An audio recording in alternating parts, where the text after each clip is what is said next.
പാപ്പച്ചൻ ചേട്ടാ, പാപ്പച്ചൻ ചേട്ടാ, ഇതിൽ തേങ്ങ ഇച്ചിരൂടാവുമായിരുന്നു. ദേ ആരണ്ടൊക്കെ വരുന്നുണ്ട്. ഇനി ആരോടൊക്കെ വരുന്നു? ഇതിപ്പോ എനിക്കാണ് തയ്യല്ലോ. ഒന്ന് എവിടെയെങ്കിലും പോയി ഒളിക്ക്. ഈ ഗസ്റ്റുകളുടെ കാര്യം.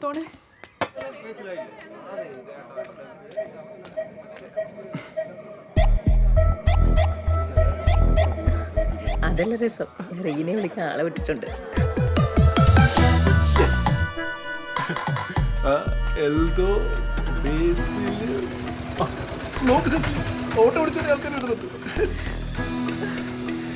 കർത്താവേ, ബെന്നിച്ചൻ ചേട്ടൻ. അയ്യോ, പാപ്പച്ചൻ ചേട്ടൻ. കറക്റ്റ് ടൈമിന് ബെന്നി എത്തിയല്ലോ. ശേ സിസ്ലിക്കുട്ടി, കലല്ലേ? എന്താ ഇത്? ഞാനിവിടുന്ന് പോയാലും ഇവിടെ അടുത്തന്നെ ഉണ്ടാവുമല്ലോ. പണ്ട് ഞാൻ തെറ്റാലിക്ക് മരയൊന്നിന് അടിച്ചിട്ടപ്പോ സിസ്ലിക്കുട്ടി പറഞ്ഞായിരുന്നു ഞാനൊരു വലിയ ആളാകുമെന്ന്. പറഞ്ഞിട്ടുണ്ട്. അത് ഓർമ്മയില്ലാത്തോണ്ടാ സിസ്ലിക്കുട്ടിക്ക്. ഇപ്പൊ ഞാൻ കാട്ടുപോത്തിനാണല്ലോ ഇവിടെ വെച്ചിട്ടിരിക്കുന്നത്. അപ്പൊ ഞാൻ കുറച്ചുകൂടെ വലിയ ആളായി അല്ലേ? അതെ, വല്ല നടക്കോ? ഇനി ഇന്ന് നടക്കുമെന്ന് തോന്നുന്നില്ല. അയ്യോ സിസ്ലിക്കുട്ടി, കരയല്ലേ? കണ്ണുതിരിങ്ങനെ വേസ്റ്റ് ആക്കല്ലേ? ഇനി എത്രയോ കരയാൻ കിടക്കുന്നു.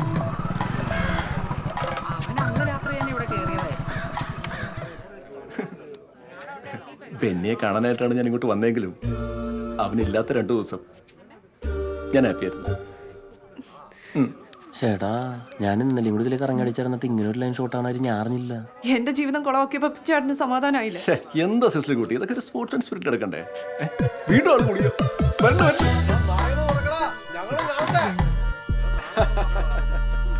തിരക്കുകളൊക്കെ മാറ്റി വെച്ചോടെ വന്നിട്ടുള്ള എല്ലാവർക്കും എന്റെ വിനീതമായ നമസ്കാരം. ചോക്കൂടെ, നീയാണോ ജാഥ ക്യാപ്റ്റൻ? കണ്ടില്ലേ, പഴയ കാമോനെ വിളിച്ച് വീട്ടിൽ കയറ്റിയേക്കാം. നമ്മളെങ്ങാനും ആയിരുന്നെങ്കിൽ. എടാ, അമ്പലക്കൊന്ന് കോളനിക്കാരൊന്നും കാണുന്നില്ലല്ലോ. നീ അവരൊന്നും അറിയിച്ചില്ലേ? ഒരു ഉത്തരവാദിത്തമില്ല. പാപ്പച്ചോ,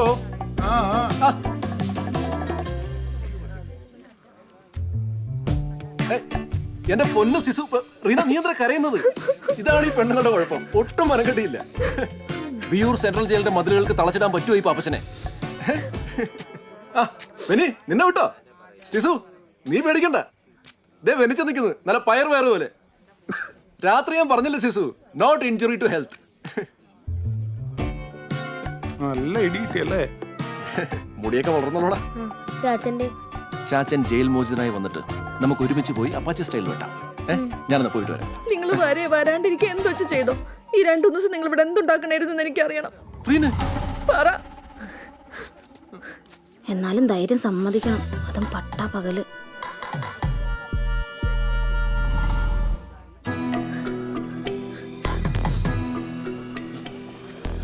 കേന്ദ്രസേനല്ലേ?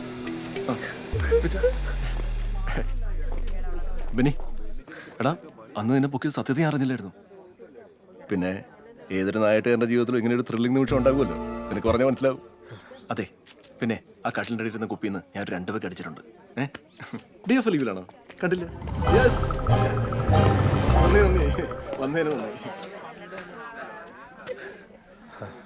റീനയ്ക്ക് സുഖല്ലേ?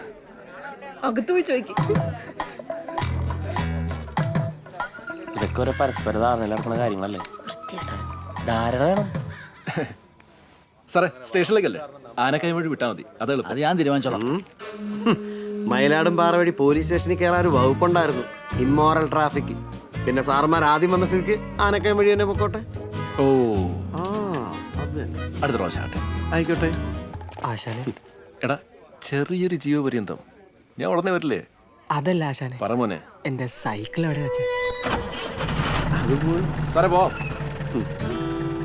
ഇന്നലെ ഈ ഭാഗത്തൊക്കെ മഴയും കാറ്റൊക്കെ ഉണ്ടായിരുന്നു, പിന്നെ തണുപ്പൊക്കെ അല്ലേ. അല്ല ബെന്നി, നാട്ടുകാർ പറയുന്നൊന്നും കാര്യമാക്കണ്ട. അവര് പഴയ സുഹൃത്തുക്കളൊക്കെ ആവുമ്പോൾ.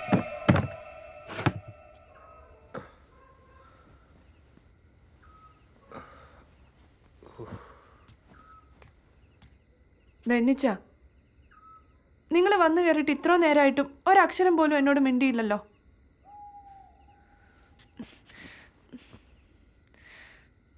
അതോ ഈ നാട്ടുകാർ പറയുന്ന പോലെ നിങ്ങൾക്കും എന്നെ സംശയമാണോ? ബെന്നി, ഒരാഴ്ച മനുഷ്യനൊന്ന് ഉറങ്ങിയിട്ട് ഒതുക്കത്തെ കൊതുകും ഇഞ്ച ചായക്കുന്നല്ലേ ചാച്ച. ചേട്ടായിക്ക് തല്ല് കിട്ടി. പാപ്പച്ചൻ ചേട്ടൻ പറഞ്ഞല്ലോ തല്ലൊന്നും കിട്ടുകയല്ലെന്ന്. പാപ്പച്ചൻ എടി, അവൻ പറയുന്ന കാര്യങ്ങൾ വിശ്വസിക്കുവോ? നിന്നെ തന്റെ ജോസഫ് അല്ലേ അവൻ പറഞ്ഞാൽ നീ വിശ്വസിക്കുവോ? നീ കിടക്കാണെങ്കിൽ കിടക്ക്.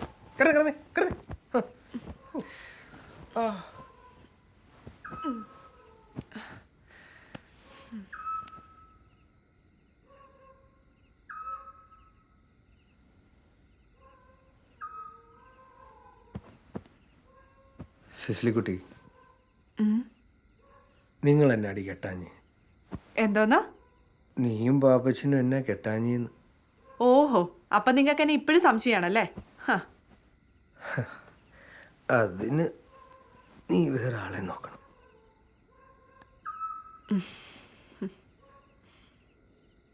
എടി, അവൻ കാണാൻ വലിയ തിരക്കേടൊന്നുമില്ലല്ലോ. കുറച്ച് കള്ളം പറയും. അതിപ്പോൾ ഇന്നത്തെ കാലത്ത് ഒരു കുഴപ്പമാണോ? നിനക്ക് മക്കളുണ്ടായതിന് ദേ, സ്റ്റേഷനിൽ കിട്ടിയതിന്റെ വാക്ക് ഞാൻ ഇവിടെ തരും കേട്ടോ. മിണ്ടാതെ കിടന്നോ. സിസിലി, എടിയ കഥയൊന്ന് പറഞ്ഞ്. സിസിലി കുട്ടി, ആ കഥയൊന്ന് പറഞ്ഞ് ഇങ്ങോട്ട് വന്നേ. ഞാനൊന്ന് കേക്കട്ടെ. പറയണോ? അപ്പൊ ആ പട്ടി കടിച്ചു കയറി തന്നെ. അതെന്നാ വാറുണ്ണിയേട്ടനറുത്ത എരുമ ഗർഭിണിയായിരുന്നു. അതിന്റെ കുട്ടിയാ. അന്ന് രാത്രി തന്നെ മാത്തച്ചായൻ അങ്ങേരുടെ ഇറച്ചിക്കട കത്തിച്ചു. മൊത്തം ഡാർക്കാണല്ലോ. ആരാത്?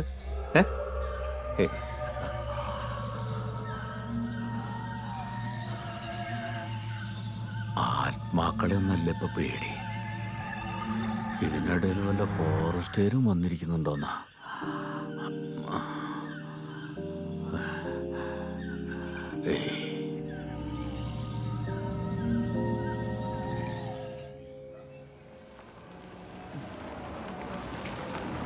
ആ മതി ചവിട്ട്.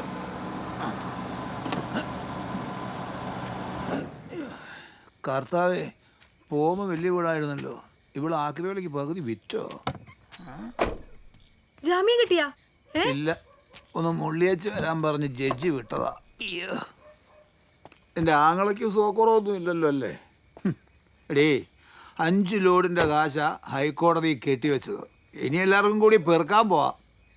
ഒന്നാം പ്രതിയെ കിട്ടിയതും പിന്നെ എന്റെ ശക്തമായ വാദവും അതിൽ ജഡ്ജി ഫ്ലാറ്റ്. ഞാൻ ഒരു സത്യം പറയട്ടെ, ഈ നാട്ടിൽ ഹൈക്കോടതി പോയിട്ടുള്ള ഒരേ ഒരു വക്കീൽ ഞാൻ മാത്രം. സത്യം. എന്താ വക്കീലെ, തള്ളി ഇവിടം വരെ കൊണ്ടുവന്നില്ലേ? ഇനി തള്ളല്ലേ, താങ്ങൂല. ജാമ്യം കിട്ടി, പെരുത്ത് സന്തോഷമുണ്ട്. വക്കീലിന്റെ ഫീസ് എത്രയാന്ന് വെച്ചാൽ ഞാൻ തന്നിരിക്കും. എന്നാ ശരിയെന്നാ. വെള്ളം ചൂടാക്കട്ടെ? എന്നെ പുഴുങ്ങാനാണോ? മാവിൻ്റെ കൊമ്പ്, തലച്ചോറ് വരട്ടിയത്. ഇനി ഈ വീട്ടിൽ പോതർച്ച കയറ്റിയാൽ നീ നിന്റെ വീട്ടിൽ ഇരിക്കും. ഞാൻ പറഞ്ഞേക്കാം. വെറുതെ ഇരുന്ന് ഒരുത്തനെ മൂപ്പിച്ച് കാട്ടിക്കേറ്റിട്ട് പേടിക്കായൂട്ട. സ്റ്റാർട്ടാകുന്നില്ലേ പറ, ആക്രി വിലക്ക് എടുത്തോളാം. അതാവുമ്പം വീസി കുറയ്ക്കാമല്ലോ.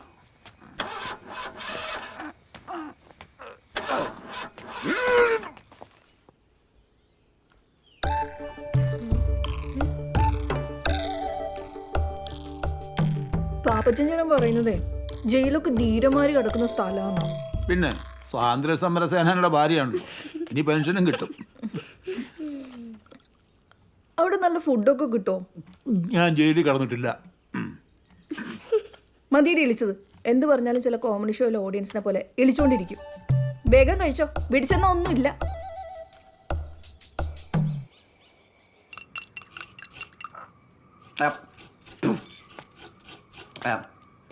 ഈ മെക്സിന്ന് കേട്ടപ്പോൾ ഞാൻ ആദ്യം വിചാരിച്ചതേ കാട്ടിൽ നിന്ന് കിട്ടുന്ന ഏതൊരു കറുത്തൊരു കായാന്നാ. ഞാൻ വിചാരിച്ചതിനെ പറ്റി പറയാതിരിക്കാൻ നല്ലത്.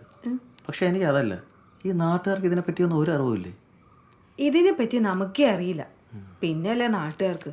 അല്ല സാറേ, ഈ ഫോറൻസിക് റിസൾട്ട് വരാതെ ജാമ്യ ഹർജി പരിഗണിക്കുന്ന ഏർപ്പാടാ എനിക്ക് മനസ്സിലാവാത്ത. ഫ്ലൈയിങ് സ്ക്വാഡ് കയറി വന്നതാ ആകെ പണിയായത്. ഇപ്പൊ അന്വേഷണം മുഴുവൻ നമ്മളെ തലയിൽ. പാപ്പച്ചനപ്പം 4-5 കൊല്ലം അകത്താ അല്ലേ സാറേ? പിന്നെ അല്ലാതെ ഒരപ്പംപാറയിലെ പുള്ളിമാൻ കേസ്, ആ കുര്യാക്കോസില്ലേ, അയാൾക്കും കിട്ടിയല്ലോ 1.5 കൊല്ലം. ആ കേസ് ഇതുപോലെ തന്നെയല്ലേ? അങ്ങേര് ഇതുപോലെ ഒറ്റക്കല്ലല്ലോ, അതാ ഒരു വ്യത്യാസം. സംഭവം ആള് കൂടിയ മനുഷ്യന്റെ കൊലപാതകമാണേലും ശിക്ഷ കുറവില്ലേ സാറേ? ഏയ് അങ്ങനെയല്ല അലക്സേ, ഇതിലെ പാപ്പച്ചൻ തൂങ്ങും.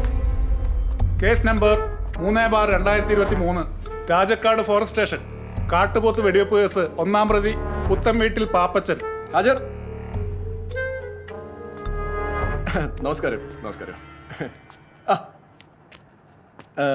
എന്റെ ചേംബർ ഇതാണ്. അതാണല്ലേ. ഇളവുന്നുണ്ടല്ലോ. പറഞ്ഞങ്ങനെ വീഴുവോ? കേറിക്കോ. ജഡ്ജി നമസ്കാരം. Thank you. വായന അങ്ങനെ ശീലമൊന്നുമില്ല. എന്നാലും കോടതി മുമ്പാകെ സത്യം മാത്രമേ ബോധിപ്പിക്കൂ. അതല്ലല്ലോ, അത്രേ ഉള്ളൂ. കോടതി മുമ്പാകെ സത്യം മാത്രമേ ബോധിപ്പിക്കൂ. അയ്യോ, അതിന് ഇതിനകത്ത് ആവശ്യമില്ല. ഞാൻ സത്യം മാത്രമേ പറയാറുള്ളൂ. എന്റെ കൊച്ചിലോട്ടുള്ള ലൈൻ അതാ. Silence silence.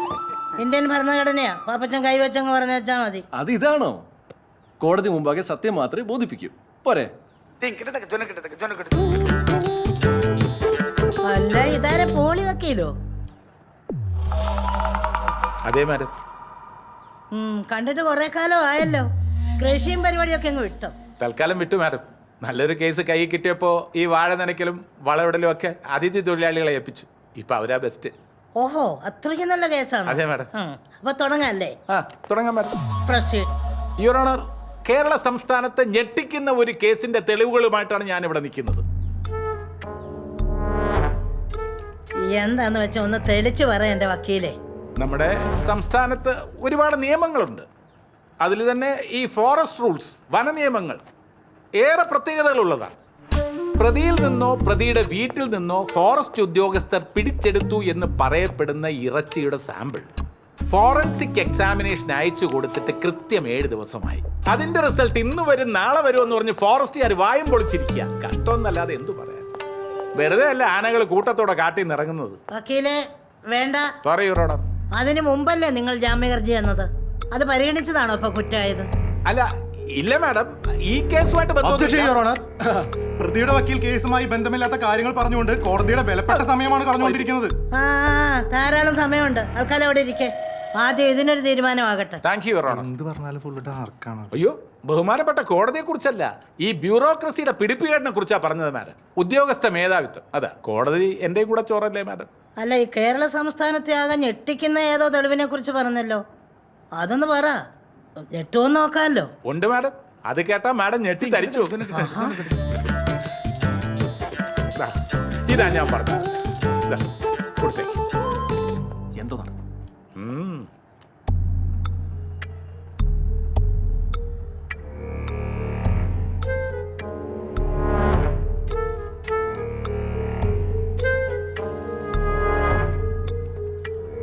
എൻ്റെ കക്ഷി പാപ്പച്ചൻ എനിക്ക് നേരത്തെ അറിയാം യുവർ ഓണർ.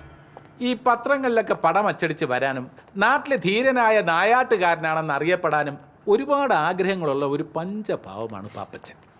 അതുകൊണ്ടാണ് ഈ വേഷം കെട്ട് നടത്തിയത്. ചുരുക്കി പറഞ്ഞാൽ നാട്ടുകാരുടെ മുമ്പിൽ ഒന്ന് ഷൈൻ ചെയ്യാൻ വേണ്ടി അല്ലേ? അതുകൊണ്ട് പാപ്പച്ചനെ വെറുതെ വിടണം. നിരപരാധിയാണ്, 100% നിരപരാധിയാണ് യുവർ ഓണർ. പ്ലീസ്. എന്താണോ പാപ്പച്ച ഇത്? താൻ പറയുന്നു താൻ പ്രതിയാണെന്ന്, തന്റെ വക്കീല് പറയുന്നു താൻ നിരപരാധിയാണെന്ന്. ഒരിക്കലുമില്ല സർ. ഈ വക്കീലിന്റെ മനഃപൂർവ്വം നാണം കടത്ത എന്തൊക്കെയോ പറയുവാണ്. എടോ കോപെ തന്നെ ആരോടോ കേസ് ഏൽപ്പിച്ചത്? പാപ്പച്ചോ, ഇത് കോടതിയാ. മാഡം, ഞാൻ മാഡത്തിന്റെ മുന്നിൽ ഹാജരാക്കിയത് ഈ പ്രോസിക്യൂഷൻ പറഞ്ഞ കണ്ടാൽ തിരിച്ചറിയാവുന്ന 60ഓളം പ്രതികൾ അവര് കഴിച്ച അതേ ഇറച്ചിയുടെ, എരുമ ഇറച്ചിയുടെ ഫോറൻസിക് പരിശോധനാ ഫലമാണ്.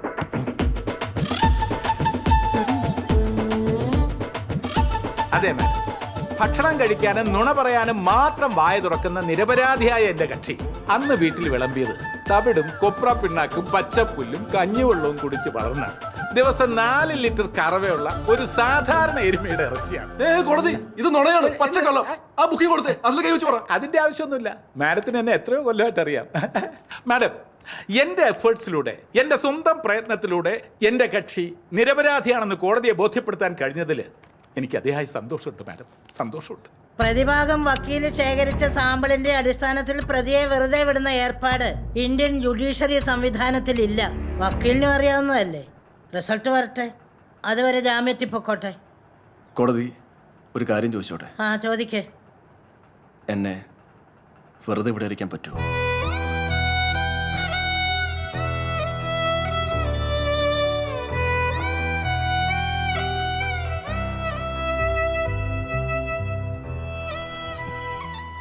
പറ്റില്ല അല്ലേ? എന്നാ ശരി.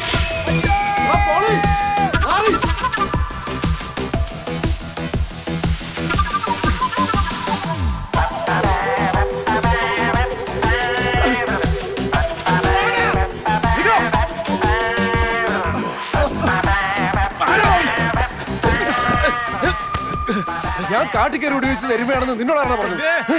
വെടിവെച്ച് നിന്റെ തന്ത തന്നെയാ പറഞ്ഞത് അത് കാട്ടുപോത്തിന്റെ ഇറച്ചി അല്ലെന്ന്. അങ്ങനെ കൊടുക്കേണ്ട വല്ല കാര്യം ഉണ്ടായിരുന്നോ? നിന്റെ തന്തക്കല്ലാതെ വേറെ ആർക്കാണ് അറിയാവുന്നത് കാട്ടുപോത്തിന്റെ ഇറച്ചിയെ കുറിച്ചൊക്കെ?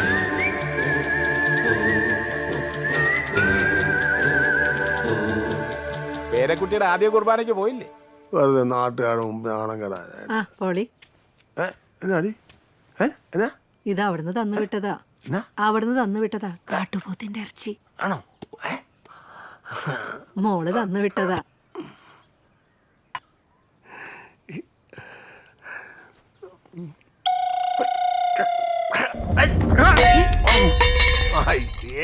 അവനെ മാറ്റേണ്ടത് കാട്ടുപോത്ത്. കാട്ടുപോത്തിന് പിടുക്ക് ചുട്ടു നിന്നിട്ടുണ്ടോ ഈ മാത്തച്ഛൻ? എന്റെ അടുത്ത് അവന്റെ ഒരു എരുമയുടെ ചവ് കൊണ്ടുവന്നിട്ടോ അത് കാട്ടുപോത്ത് അമിച്ചു.